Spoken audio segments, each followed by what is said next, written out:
Hello everyone, welcome to my channel Ease Learning. This is Monica, and today I will discuss about the previously important questions of Education Technology Unit 8 as well as Unit 7 Pedagogy, Andragogy and Assessment. हम discuss कर रहे हैं anti UGC net paper education को और उसमें unit 7 और unit 8 के कुछ मिक्स क्वेश्चन को डिस्कस करेंगे। ठीक है, तो देखिए सब प्रीवियस ईयर क्वेश्चंस हैं आपके। The correct sequence, first question we have the correct sequence in the development of education technology in India is reflected by which of the following. कैसे कैसे एजुकेशन टेक्नोलॉजी ने ग्रो किया। First option है कि audio aids, video aids, then audio visual aids, then second में है ICT aids, then we have audio, then we have ICT aids, audio aids, audio visual. मतलब आपको सीक्वेंस देखना है। तो सबसे लास्ट में आपने कीवर्ड याद रखना है आईसीटी सपोर्टेड एड्स। ठीक है, इंफॉर्मेशन कम्युनिकेशन टेक्नोलॉजी ये सबसे लास्ट में डेवलप हुआ है। सबसे पहले रेडियो आए या ऑडियो एड्स की आप बात करेंगे, देन वीडियो एड्स आए, then audio visual aids, then ICT supported aids. Clear everyone? तो audio aids, video, audio visual and ICT support aids, आपका ऑप्शन 1 करेक्ट आंसर हो जाएगा। नेक्स्ट क्वेश्चन देखते हैं हम। Which of the following has the high potential for empirical validation in using education technology? देखिए, अगर हम एजुकेशन टेक्नोलॉजी की बात करें तो जो आपको आपको जो ऑप्शंस मेंशन हैं उसमें सबसे ज़्यादा एजुकेशन टेक्नोलॉजी कौन से एस्पेक्ट में शो कर रहा है। मतलब इन ऑप्शन में से एजुकेशन टेक्नोलॉजी क्या बता रहा है, कौन सा ऑप्शन है जो एजुकेशन टेक्नोलॉजी की तरफ लेकर जा रहा है आपको। Text books, printed lectures of distance education, modular reading materials and programme instruction materials.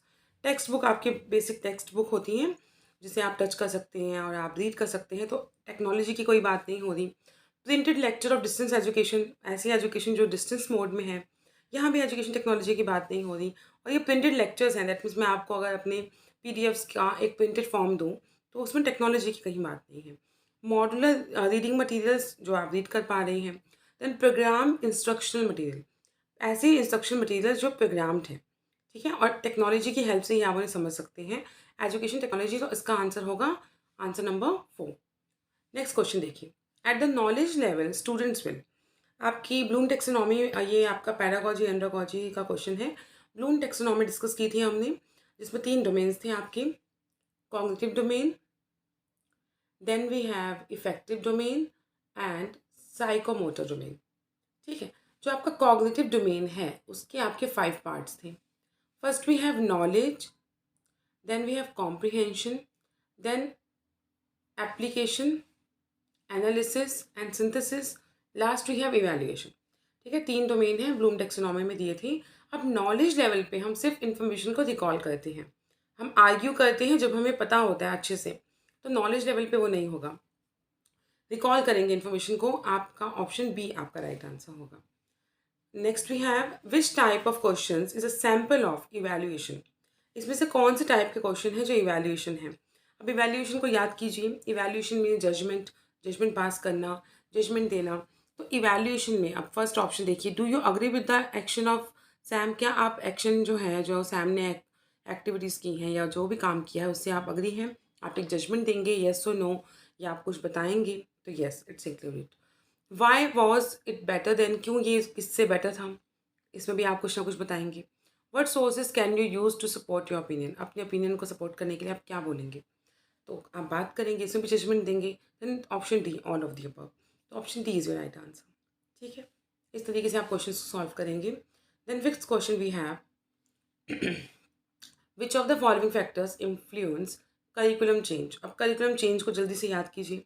Curriculum change क्या, कि करिकुलम में आप कुछ चेंजेस लेकर आ रही हैं, तो क्या फैक्टर्स आप सोचेंगे करिकुलम चेंज के वक्त।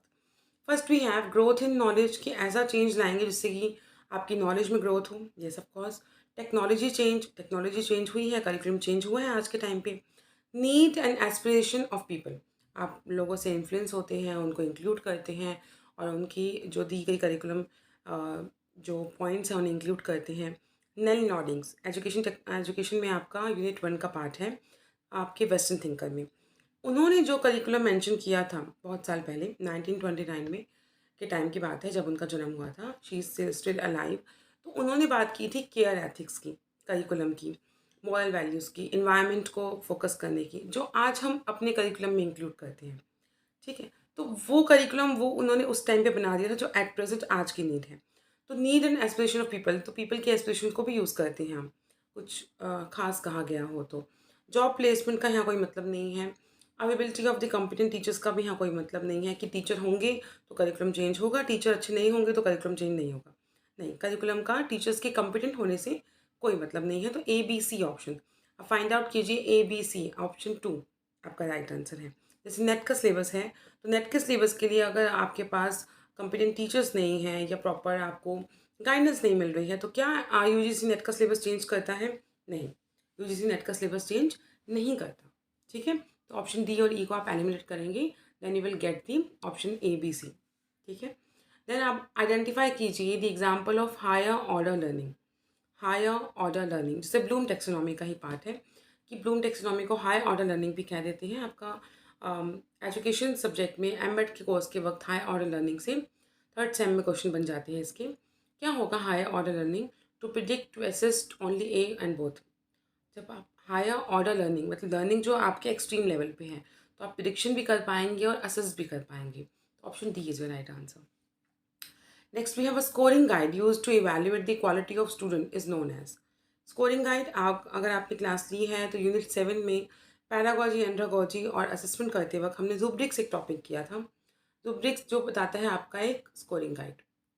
Rubrics that's your scoring guide, scoring tool, जो बात करता है कैसे, जैसे कि टीचर को अगर मार्क्स असाइन करने हैं फॉर असाइनमेंट, फॉर प्रोजेक्ट, तो वो एक स्कोरिंग गाइड की तरह काम करेगा। कितने पॉइंट्स पे कितने मार्क्स मिलेंगे, ये उन्होंने एक क्राइटेरिया फिक्स किया होता है। इसके 3 पॉइंट्स हैं: analytic analytical rubrics, then holistic rubrics, then third we have checklist rubrics. तो स्कोरिंग गाइड है, एक स्कोरिंग टूल है जो आपको स्टूडेंट की क्वालिटी को एनहांस करने के लिए, इवैल्यूएट करने के लिए यूज़ किए जाते हैं by the teacher. Clear? The reasoning in which the given statements are viewed as supplying strong evidence for the truth of conclusion. Reasoning की बात की गई है आपसे। देखिए, मैंने आपको inductive reasoning and deductive reasoning इन दोनों के टॉपिक करवाए हैं। इंडक्टिव रीजनिंग जहाँ पे आप इनोवेशन की बात करते हैं, कुछ नया सीखते हैं, स्पेसिफिक टू जनरल एस्पेक्ट में जाते हैं। डिडक्टिव रीजनिंग जो उसका अपोजिट है, आप जनरल टू स्पेसिफिक जाते हैं। इसको याद करवाने के लिए मैंने आपको एग्जाम्पल भी दिया था कि डिडक्टिव रीजनिंग आपका 11th-12th आप स्पेसिफिक एक सब्जेक्ट सीखते हैं प्रॉपर, एंड इंडक्टिव रीजनिंग जहाँ पे आप जनरल थ्योरी समझते हैं। तो अब जब भी आपका कंक्लूजन ट्रू है, हमेशा याद रखना, और स्ट्रॉन्ग एविडेंस की बात की है, आपने स्ट्रॉन्ग एविडेंस दिया है जिससे कि आपका कंक्लूजन ट्रू है, तो इज़ ऑलवेज इंडक्टिव रीजनिंग। आपका जो कंक्लूजन है वो ट्रू है, आपकी 2 प्रीमाइसेस होती हैं, उसके अकॉर्डिंग आप कंक्लूजन फाइंड आउट करते हैं। If it is true by the strong evidence you will go for the inductive reasoning. Clear? Combination of both face-to-face and traditional classroom methods with e-learning is used to create a hybrid approach to teaching which is called as. देखो, आपने दो चीज़ों को mix कर दें यहाँ। Hybrid approach भी कहते हैं, मैं करवा चुकी हूँ। Distance learning, blended learning, synchronous learning और सिंक्रोनस लर्निंग। डिस्टेंस लर्निंग आप डिस्टेंस मोड में सीख रहे हैं, तो उसमें ई लर्निंग और ट्रेडिशनल क्लासरूम की मैच करने की कहीं बात नहीं की गई। जब भी आप ट्रेडिशनल क्लासरूम याद कीजिए, जो हम देखते आ रहे थे कि टीचर क्लास में एंटर हुए, उन्होंने टीचिंग स्टार्ट किया, हमने सुना और वो चले गए। ठीक है, तो ये ट्रेडिशनल क्लासरूम था। प्लस ई लर्निंग को अगर कंबाइन कर दें, ट्रेडिशनल क्लासरूम को आप ई लर्निंग के साथ कंबाइन कर दें, तो you will get the blended learning. आपने एक ब्लेंड बना दिया। ठीक है, ऑप्शन बी या ऑप्शन 2 आपका राइट आंसर है। तो ब्लेंडेड लर्निंग। डिस्टेंस लर्निंग आप डिस्टेंस मोड में दे रहे हैं। सिंक्रोनस, जिसमें टाइम आपका सेम होगा, आप ऑनलाइन हैं और फेस टू फेस इंटरेक्शन हो रहा है लर्नर के साथ, और सिंक्रोनस है, टाइम मैच हो रहा है। और सिंक्रोनस आप ऑनलाइन तो हैं बट आपका टाइम मैच नहीं है, आप हो सकता है रिकॉर्डेड लेक्चर देख रहे हों या आप अवेलेबिलिटी नहीं है। ठीक है, तो ब्लेंडेड लर्निंग इसका राइट आंसर होगा। What described a virtual classroom? What describe a virtual classroom? देखिए, वर्चुअल क्लासरूम, सबसे पहले क्लासरूम को याद रखो, अपने क्लासरूम को याद रखो। अपने क्लासरूम के वक्त हम टीचिंग एंड लर्निंग का पार्ट थे, एज अ स्टूडेंट हम सुन रहे थे। तो हमारी क्लास में क्या कोई भी कभी भी एंटर हो सकता था और कोई कभी भी जा सकता था, या आप किसी भी स्कूल में एंटर हो सकते थे, एज अ क्लासरूम में जा सकते थे? नहीं। तो क्लासरूम के कुछ रूल्स होते हैं। ठीक है, तो यूट्यूब ट्यूटोरियल्स तो इसका पार्ट नहीं होता, यूट्यूब लाइव क्लासेस इसका पार्ट नहीं होती, क्योंकि यूट्यूब लाइव क्लासेस और यूट्यूब ट्यूटोरियल में क्या होता है कि anybody can enter and anybody can go. तो ऑप्शन 2 जो है आपका वो हटा दीजिए। ठीक है। Learner using technology in classroom environment by a tutor. Learner ने कोई टेक्नोलॉजी यूज़ की और ट्यूटर ने कोई टेक्नोलॉजी यूज़ की। ठीक है। तो ये सिर्फ एक छोटे लेवल की बात है। Online learning environment access through the webinars. जैसे मैं टीचमिंट पे क्लासेस देती हूँ, तो टीचमिंट पे जो क्लासेस हैं उसमें जितने भी स्टूडेंट हैं वो मेरे स्टूडेंट्स हैं, और कोई भी ऐसे कभी भी नहीं एंटर हो सकता क्लास में। वेबिनार का मतलब होता है कि जब आपको कोई ट्रेनिंग बाय द एक्सपर्ट, कोई एक्सपर्ट अवेलेबल है और आपको एक ऑनलाइन लर्निंग इन्वायरमेंट है। टीचमेंट पे क्लासेस होती हैं तो ऑनलाइन होती हैं। कोई भी कभी भी एंटर नहीं हो सकता, ना कभी जा सकता है। मुझे पता है कि स्टूडेंट्स कौन हैं और मेरा एक इंटरेक्शन है उनके साथ। तो क्लासरूम को याद रखिए, ये वर्चुअल क्लासरूम है, दैट मीन्स ऑनलाइन इन्वॉल्व हो गया। ऑप्शन 4 भी ठीक है कि online live learning courses, but webinar जो है वो इसका अप्रोप्रिएट आंसर है, जिसमें आप लर्निंग देंगे by the expert. Clear? Next we have आप posterior knowledge is the knowledge that is known by post. मैंने आपको नहीं 1 मिनट कंसेप्ट सीरीज में करवाया था। ऐसी नॉलेज जो आपने अपने एक्सपीरियंस से सीखी है। पोस्ट आ गया ना, प्री नहीं है, पोस्ट है। दैट मीन्स कुछ ना कुछ आपने एक्सपीरियंस किया और फिर सीखा। ठीक है। आपने मान लीजिए कोई मॉक टेस्ट दिया, तो आपने मॉक टेस्ट दिया और खुद एक्सपीरियंस किया कि आपका लेवल क्या है, आपको कितने क्वेश्चन ठीक हैं, आप कहाँ अटक रहे थे, आपको कैसे सॉल्व करना था, या आपने नेट का एग्जाम कभी पहले दिया हो तो आपका एक्सपीरियंस था। तो posteriori knowledge is always that is known by the experience we have. Okay, next we have relationship of subject at different levels is called. आप सब्जेक्ट की बात कर रहे हैं जब डिफरेंट लेवल्स की बात होगी। देखिए, सबसे पहले बात करते हैं हम सेंट्रलाइजेशन। सेंटर, अथॉरिटी जो है वो सेंटर के पास है, एक ही पर्सन के पास है। जब आपका बिजनेस छोटा होता है या आपकी ऑर्गेनाइजेशन है जिसे आप सेंट्रलाइज कर सकते हैं, आप खुद ही कंट्रोल कर सकते हैं सब चीज़ों को, तो will go for the centralisation. ठीक है। जैसे मेरा एक छोटा सी अकेडमी है और ट्यूशन क्लासेस हैं या क्लासेस होती हैं, तो मैं ही कंट्रोल कर रही हूँ। छोटा सा ये यूट्यूब चैनल है जिसको ही मैं कंट्रोल कर रही हूँ। फ्यूचर में कभी ये ग्रो किया और अच्छे से चला, तो मुझे हो सकता है टीचर्स को अपॉइंट करना रखे कि मैं बहुत सारे क्लासेस मैनेज करनी है तो अकेले नहीं हो पा रहा, तो आप टीचर्स को अपॉइंट करेंगे और टीम मेंबर्स को रख के साथ काम करेंगे। तो आपने काम को बांट दिया, डिसेंट्रलाइज कर दिया, मतलब सेंट्रलाइज के अंदर बहुत सारे लोगों को आपने इन्वॉल्व कर लिया। देन हॉरिजॉन्टल क्या होता है कि जब आप सेम लेवल पे काम कर दें, और वर्टिकल होता है when you go for the different level, जब आप डिफरेंट लेवल्स पे काम कर रहे हैं। ठीक है। जैसे कि मान लीजिए एक ऑर्गेनाइजेशन है, उसमें मैनेजर्स हैं, और सेंट्रलाइज है कि बोर्ड ऑफ डायरेक्टर्स हो गए, फिर डिसेंट्रलाइज किया, उसके अंदर आपके सब डिपार्टमेंट्स हो गए, production department, sales department, finance department, HR department. तो ये सारे डिपार्टमेंट्स अगर सेम लेवल के इनके हेड की बात करेंगे, प्रोडक्शन डिपार्टमेंट का हेड है, 2 हेड हैं, वो दोनों सेम लेवल पे हैं, सेम ऑर्गेनाइजेशन है, सेम लेवल पे हैं, तो हॉरिजॉन्टल। और डिफरेंट डिफरेंट डिपार्टमेंट्स के हेड की अगर हम बात करेंगे डिफरेंट लेवल्स की, तो वर्टिकल। ठीक है। और समझिए कि मान लीजिए स्कूल ऑर्गेनाइजेशन की बात करते हैं। स्कूल में है, आप 6 क्लास के टीचर हैं, जो आपके कलीग्स हैं वो भी 6 क्लास के टीचर हैं, एक और कलीग है वो भी 6 क्लास के हैं, तो आप सेम लेवल पे हैं। सब के सब 6 क्लास को ही टीच कर रहे हैं, तो हॉरिजॉन्टल। आप अब डिफरेंट लेवल पे टीच कर रहे हैं, डिफरेंट लेवल का मतलब है कि वर्टिकल। कोई 6 क्लास का है, कोई 7th का है, कोई 9th का है टीचर है या कलीग्स हैं, तो वर्टिकल ऑर्गेनाइजेशन। क्लियर? तो आपने कीवर्ड याद रखना है कि vertical means different level and horizontal means same level. Centralise means कि सेंटर के पास है authority, authority with the centre. And decentralise means कि when you are giving authority to sub departments. The most complex skill in cognitive domain of Bloom taxonomy.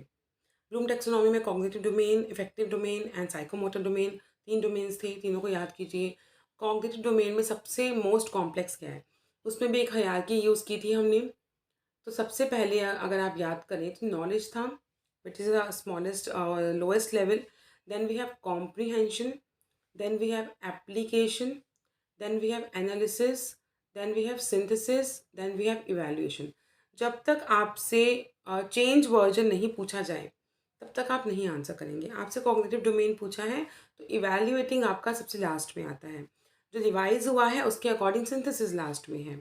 लेकिन जब से आपसे नहीं पूछा जाए कि रिवाइज़ बताइए, तब आप सिंथेसिस पे जाएँगे, अदरवाइज़ नहीं जाएँगे। तो आपका इवैल्यूएटिंग होगा answer. Knowledge, comprehension, application, analysis, then we have synthesis, then we have evaluating. This is the most complex skill. Bloom taxonomy को बहुत अच्छे से कीजिए, बहुत बार क्वेश्चन आते हैं। पेपर 1 में भी क्वेश्चन आएंगे। ये जो भी क्वेश्चन हम डिस्कस कर रहे हैं पेपर 2 के लिए, पेपर 1 का भी पार्ट है। Then next we have the field of study concern with the construction of thoughts including remembering, problem solving and decision making. Keyword है आपका प्रॉब्लम सॉल्विंग। क्या आप एजुकेशन यूज़ करेंगे, क्या आप पेडागोजी करेंगे, क्या आप कॉग्निटिव डेवलपमेंट करेंगे, क्या आप एपिस्टेमोलॉजी करेंगे। एपिस्टेमोलॉजी जहाँ आप नॉलेज की बात करते हैं, pedagogy for kids learning. Education का यहाँ कोई मतलब नहीं है, एलिमिनेट करके भी आपको आंसर मिल जाएगा। और कीवर्ड की अगर हम बात करें तो प्रॉब्लम सॉल्विंग के लिए आपका आंसर है cognitive development. Clear? An assessment that is generally carried out at the end of a course to assign students a course grade is called. And आ गया आपका, ठीक है, आपका आ गया। एंड की बात कर रहे हैं तो एंड में होती है आपकी summative evaluation. During your instruction, during your class, formative evaluation. जब आप स्ट्रेंथ और वीकनेस को फाइंड आउट करते हैं तो डायग्नोस्टिक इवैल्यूएशन और असेसमेंट। देन जब आप कंटेम्प्रेरी, जब आप नीड्स की बात करेंगे, when we talk about the needs. Clear? तो summative evaluation एंड में आप करेंगे submission. Summative evaluation is your right answer. Then next we have purpose of evaluating phase of teaching. आप पर्पस है आपका तीन फेज होते हैं, उसमें इवेल्यूटिंग फेज की अगर बात करें तो आपको ऑब्जेक्टिव भी रियलाइज करने हैं, शॉर्टकमिंग्स भी देखने हैं, इफेक्टिवनेस भी देखने हैं। तो option D is your right answer. Then देखिए creative common licensing allows the user. अगर आप लाइसेंसिंग की बात करेंगे तो अलाउ करता है यूज़र को। तो क्या क्या ऑप्शन हो सकते हैं कि आप किसी का कंटेंट ना यूज़ करें, इसके लिए आपको लाइसेंसिंग चाहिए। कभी आप यूट्यूब पे अगर आपने वीडियो अपलोड की हो तो आपको पता होगा कि बहुत सारे रूल्स एंड रेगुलेशन हैं कि आपको किसी का कंटेंट नहीं लेना है, आपको रीमिक्स नहीं करना है कंटेंट, आपको रीडिस्ट्रीब्यूट नहीं करना है, बट रिमेंबर करने के लिए आपको परमिशन नहीं चाहिए। आप मेरा ये वीडियो लेक्चर 10 बार देखिए, 50 बार देखिए, उस कंटेक्स्ट को रिमेंबर करने के लिए, याद करने के लिए आपको कोई लाइसेंस की रिक्वायरमेंट नहीं है। तो ऑप्शन सी को अगर हम हटा दें, ऑप्शन सी को अगर हम हटा दें तो हमारे पास आंसर बन जाता है A, B and D. A, B, D आपका ऑप्शन सी राइट आंसर। ठीक है, तो ये थे कुछ प्रीवियस क्वेश्चंस आपके।